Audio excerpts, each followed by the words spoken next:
right. Hello. Hey, y'all. Welcome back to the channel. I'm Nicole, and this is the Masou After School series, episode 2. Masou After School has two main purposes.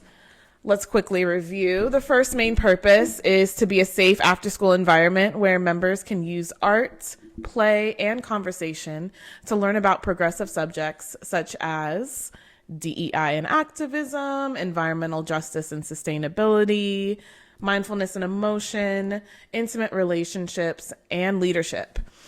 And the second purpose is the one we're going to be talking about today, which is to be a job where employees are cared for through dignified wages, generous PTO, and a full-time 32-hour work week, 4-day work week. So that's what we're going to be mainly talking about today, is the employee part of it. We're going to be talking about this with my uncle, who is our first board member for Masou After School. So stay tuned to get some general updates, to learn more about my uncle, our first board member, and to learn more about how we can care for employees more. So if that sounds interesting to you, I'm so glad you're here. Keep on watching.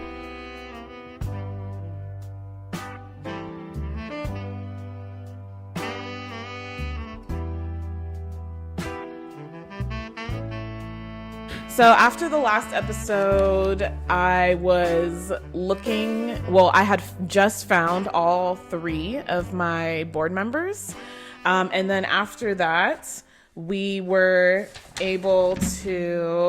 was able to, by following the step-by-step guide on 501c3.org, I was able to figure out what to do next. So the next thing I got was the Federal Employer Identification Number, which basically makes it so that your business is identifiable with the federal government.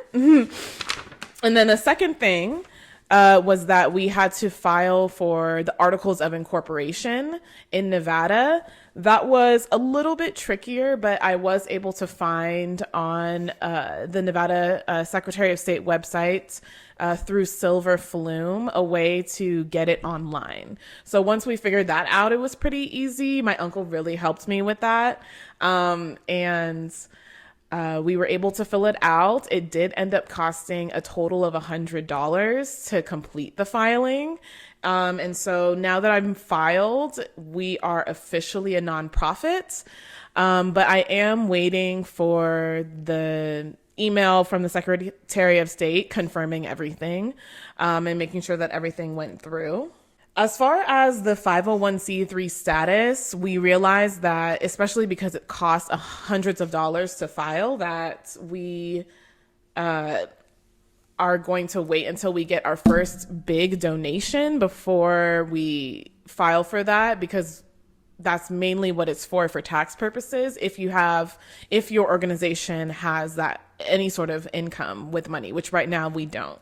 So right now what I'm doing for Masou After School is I've prepared for our first board meeting, with our board members for next week. So I'm really excited about that. I was able to prepare everything we want to talk about from, we're voting on the different subjects that we want to talk about. We're voting on what schools we want to talk to. So stuff like that, which I'll definitely update y'all more about once we vote on stuff. And so, those are the updates so far. So let's move on. My first board member for Masou After School has been my uncle, Dr. Donovan Sumis. So you just got your PhD, which is beautiful. So his parents are my grandparents. We love that. Let me see. You got your PhD in educational leadership. Okay. And you also have experience with your own nonprofit as well. So growing up, I've always remembered my uncle as like having his own nonprofit in New Jersey where you were essentially teaching music to kids in the area. So how would you describe your nonprofit that you had? Well, I think that there are two legal issues that I would like to just separate. One is that I did have a nonprofit organization called Heritage Incorporated, and Heritage is an acronym that stands for helping to enhance resources by incorporating the arts to gain education. And that was an organization that was focused on teaching children in underrepresented communities of New Jersey about performing arts, opportunities in performing arts, and education in performing arts, and specifically some of the programs we had in that for children was to have a choir so that children could come and be a part of a community organization. They didn't have to audition.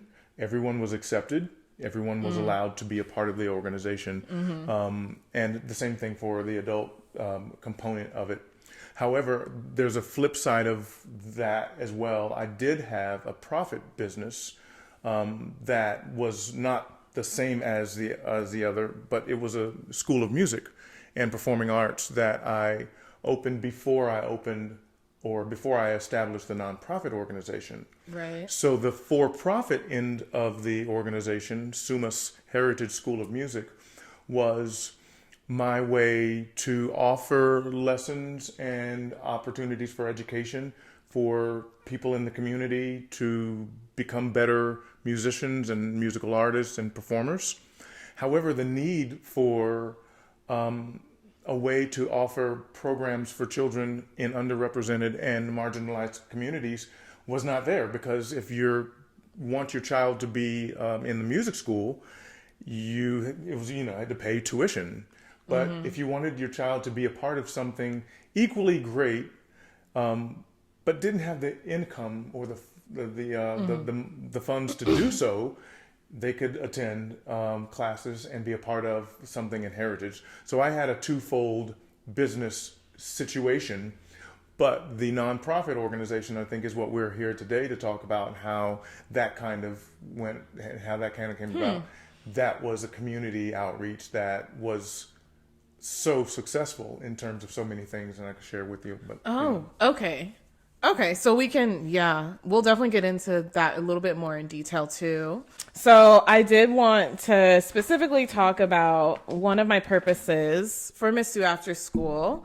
So the second purpose being to be a job where employees are cared for through dignified wages, generous PTO, and a full-time 4-day, 32-hour work week. This was like a purpose that I established when I was first like figuring out what Masou After School would be. But now that I've done more work like toward making it happen, I've realized that we probably wouldn't be able to offer like full-time employment to employees when we eventually do get employees. But I do think we would be able to offer part-time employment. And I do still like the idea of following the 32-hour, 4-day work week model, but in a part-time way. So like part-time would be 2-day, 16-hour a week kind of model, and still provide dignified wages that are reflected by the current rent in the city, which is Las Vegas. So that's definitely what my dream is for having employees. And I just think it's really important. I think it's something that a lot of nonprofits struggle with. So I first want us to figure out, like, how can we define caring for employees? What does that mean to care about employees and to care for them? what does it mean to care for them? I think, Yeah. just in as much as possible for an organization, be it a profit or nonprofit, to, provide a dignified and livable wage. I agree. Okay, so you're saying that like way to care for employees is to pay them well. I would definitely agree with that. I would also add that if employers care about giving back to their employees, I think the currency in which they give back needs to either be money or time. I really struggle with employers that try to like be like, here you go. Here's a certificate for being employee of the month. And that's good enough to reward you for your hard work. I really appreciate employers who either will be like, we appreciate you for your hard work, take a day off on us, or we appreciate you for your hard work, here's a raise. Right. So, okay. So then how would you define dignified wages? What is a dignified wage? Being able to live without worry. If you have children, to be able to care for your children. And again, just going back to wherever you are in whatever state, the cost of living, to be able to make sure that person is well, because it really does come down to well-being for the individual, well-being for the company, and well-being for the community at large. So how does an organization figure out what that number is? Well, the number probably exists within every community because, if you live in a specific neighborhood, you have a specific rent that's different than other neighborhoods, perhaps, so as not to price yourself out as an individual. To find a livable wage is a fine line, because you could certainly be without home, at some point, or, not to go into that direction, but I'm just saying that supplying a livable wage is not always an easy thing. Right. So that's what I'm trying to see. That's what I'm trying to figure out is how do employers figure out exactly what that number is? So you did mention that, to look at rent is important. I also really agree with that. I wrote a paper about this, about fair pay. And I was making an argument for basing salaries on whatever the average rent is currently for a 1-bedroom in that area. And rule of thumb is that you're supposed to be making 3 times your rent. Yeah. That's usually what renters look for and what landlords look for. They're looking for if your gross? Yeah. Yeah. If your gross income is 3 times whatever the rent is. Right. Personally, I never felt comfortable living on my own in my own 1-bedroom apartment unless I was making 4 times the rent. I think 3 times is actually too low. If I was only making 3 times the rent, I wouldn't have been able to pay for my car, like get to work with the car or I wouldn't have been able to save anything. So I feel like 3 times the rent ideally would be the minimum for any job. But maybe for a job that's requiring more skills, maybe I think like 4 times the rent would be nice. And with the prices of things going up, it's even more challenging as the years go on. But I would like to just say, by the way, that your paper on fair pay is an awesome paper. Thank you. By the way. Is it possible for nonprofits to pay a dignified wage? And you think it is possible? It is possible. So if it is possible, then why don't so many, right? Because even today, even just 2 days ago when I was looking on Indeed for jobs in Las Vegas, jobs in nonprofit, employers are still offering $11 an hour, $12 an hour, even 15, 16, 17 an hour is not 3 times the rent right now, right? The average rent in Las Vegas is about $1,300. This is per HUD, their official numbers, right, from the federal government's Housing and Urban Development Department.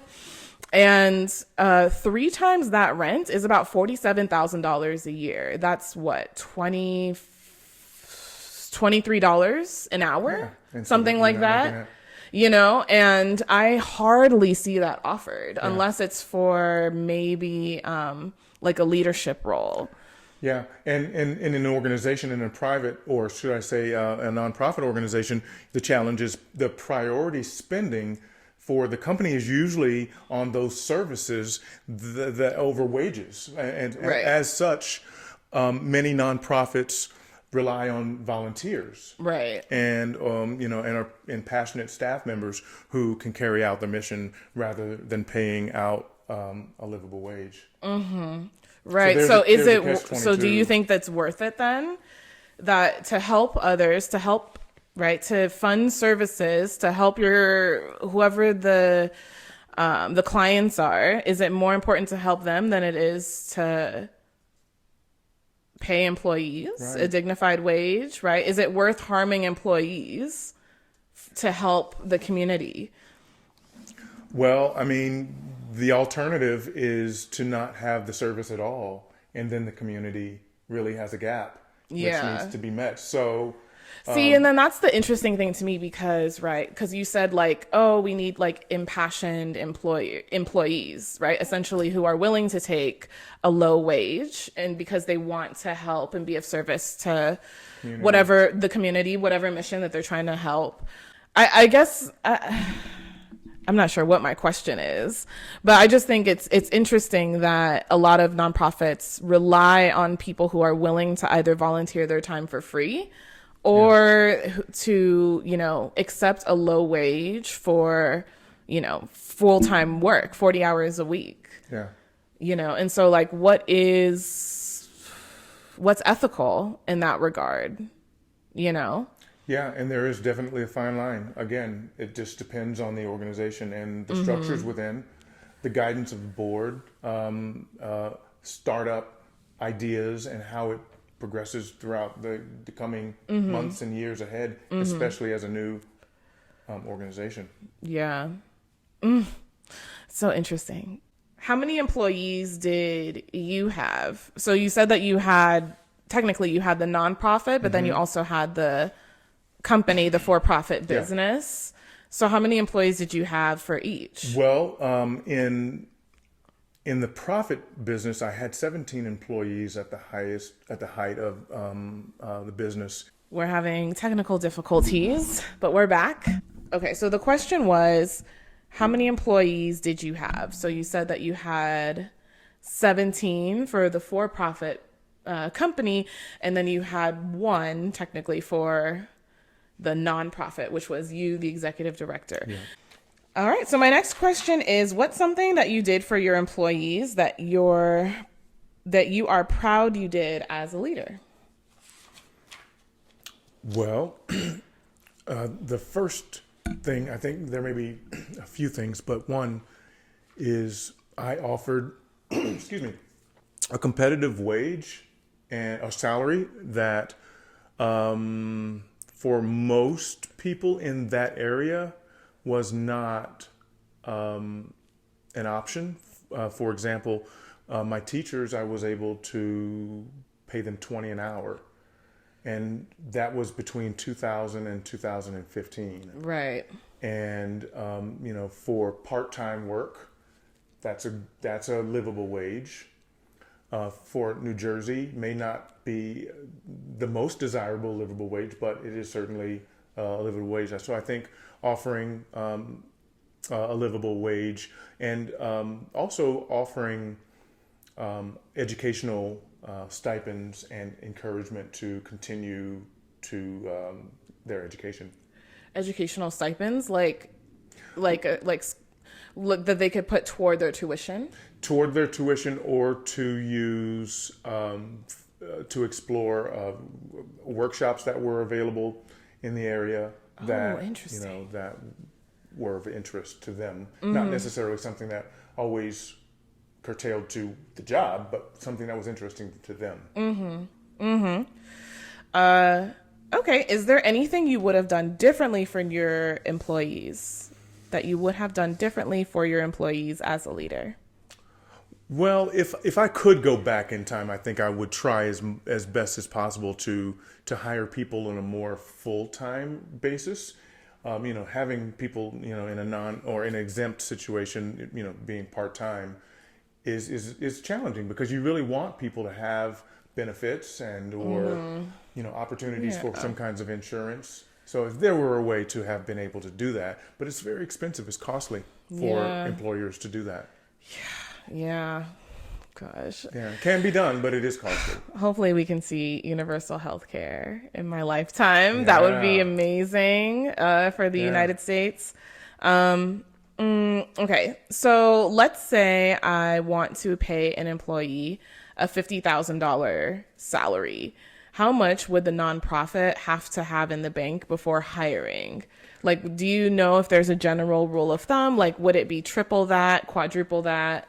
I don't know if there's a general reasoning or a general rule behind that, but I do think that the amount of a grant for a typical nonprofit organization, can vary widely, and so you have to keep in mind the variations. I mean, depending on the size of the organization, the longevity of the organization.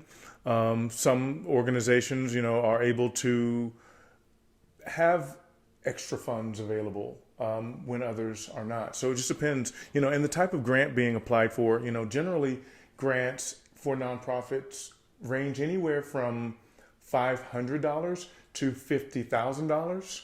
So if, to be direct about answering your question, how much would you need in order to supply someone with a $50,000 income? You would need, I would say, at least quadruple, near 3 to 4 times the amount. And here's why: because there are insurances that you want to be able to pay, and those things cost money. There's overhead and other areas that need, for specific individuals that need to be taken into account as well. So you really do have to have the funds in the account to be able to do that. Oh wow, that's a lot of money. And yeah, all of that sounds very intimidating to me. Yeah, but when you start out, it's always grayer in the beginning. The clouds begin to clear up, the skies, the skies clear up, clouds dissipate. But one step at a time. I know that the goal would be to provide jobs and a work week that's less than the 40-hour work week. And that can be achieved and attained, but it just takes time. Yeah. I think for Masou after school, I was really trying to talk myself into a full-time schedule. I just don't know if it would start out that way once I have employees, just because it is an after-school program and you can only have the kids for so many hours. So I'm really looking into more of part-time solutions for everyone. I mean, if it does get really, really big, I'm sure we could try to finesse full-time. If we could do programming at multiple schools a week. I think that's it for this episode of Masou After School series. If you have any ideas or anything about how to make a caring place for employees, especially as a small nonprofit, please comment below. But other than that, I'll see y'all next time. Bye. Thank you.